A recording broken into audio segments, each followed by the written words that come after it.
c'est Allo Afrique Nature et aujourd'hui nous abordons le rapport qu'entretient les deux médecines avec lesquelles nous collaborons, médecine conventionnelle et médecine africaine.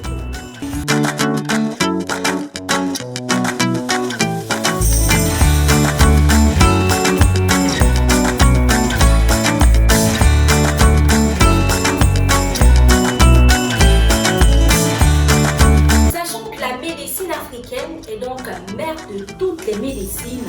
Dans le cas d'espèce, celle conventionnelle, on devrait toujours avoir recours à elle, bien que l'une comme l'autre ait des limites, à savoir pour l'une, le manque d'appareils parfois indispensable pour le meilleur des suivis pour le patient et l'autre, l'incapacité à soigner des maladies graves. Il est donc question pour les deux, au vu de ces limites, de se mettre ensemble pour travailler en coalition de telle sorte que les médecins conventionnels puissent déférer des patients ainsi que les médecins africains puissent envoyer des malades pour faire des bilans de santé ou encore des examens de contrôle afin donc d'atteindre un objectif, celui de la santé des populations, la santé commune. Ceci étant, après observation, il n'en est rien sur le terrain. Cette fois-ci, on va vous présenter des mises en situation, on va dire qu'on va passer au cas par cas. Donc, pour commencer, on fait face donc, sur le terrain à des médecins conventionnels qui, face aux patients ayant des pathologies graves ou encore des pathologies dont ils ne sont pas habilités, ne défèrent pas ces patients vers le phytothérapeute pour trouver des solutions. Et ça, c'est un problème. Je pense que vous serez d'accord avec moi sur ce premier point. D'ailleurs, si c'est le cas, bien sûr, laissez simplement en commentaire. On pourra prouver non dire. Alors, pour le deuxième cas, on va dire ici que les médecins conventionnels, bien que conscients de la toxicité du traitement qu'ils prescrivent aux patients, ne les sensibilisent pas.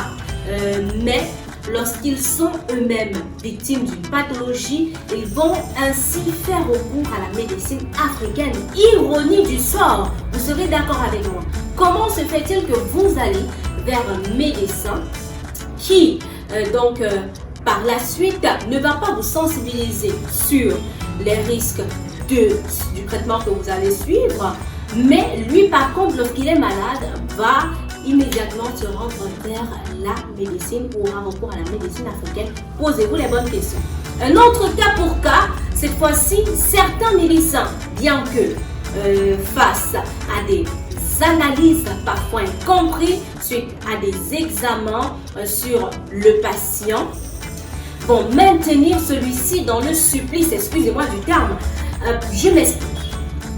Vous êtes malade, vous êtes mal dans votre chair, clairement, mais les examens s'avèrent bien que, cela semble ironique, ces examens s'avèrent être tous négatifs au lieu donc que vous soyez immédiatement déféré vers un tradit spirituel en médecine africaine, parce qu'il faut dire qu'il y a des maladies qui ont besoin d'une intervention tradit spirituelle. Le médecin conventionnel va au contraire vous faire suivre une série d'examens et de traitements sans aucune base, ce qui vous fera encore plus dépenser. Déjà, c'est une chose, mais pour finir, ces examens et ces traitements qui vont vous conduire au pire, à la mort. Pourtant, une intervention tradit spirituelle aurait décanté tout simplement la situation. À ce moment, après ces cas par cas, dites-moi bien, d'une certaine façon, est-ce qu'il ne serait pas plus judicieux pour la médecine conventionnelle, la médecine africaine, justement, de s'unir, de marcher ensemble pour le bien-être des populations?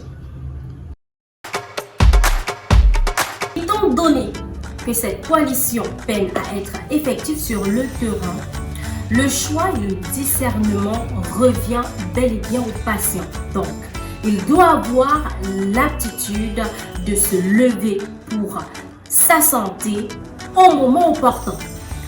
Plus encore, se rendre vers les personnes habilitées car il est le seul maître de sa santé et elle mérite d'être prise en main avec plus de détermination. Retenez donc que le choix, il vous revient en ce qui concerne votre santé en attendant une potentielle coalition entre ces deux médecines sur le terrain. C'est tout sur ce pour ce numéro. Si vous avez aimé, bien sûr, c'est avec un pouce que vous allez liker, vous allez vous abonner, bien évidemment, et nous laisser en commentaire votre avis sur la thématique, si vous êtes d'accord avec nous ou encore pour apporter votre point de vue, parce que c'est en partageant votre histoire que vous également vous contribuez à sauver des vies. Passez une excellente journée. Prenez la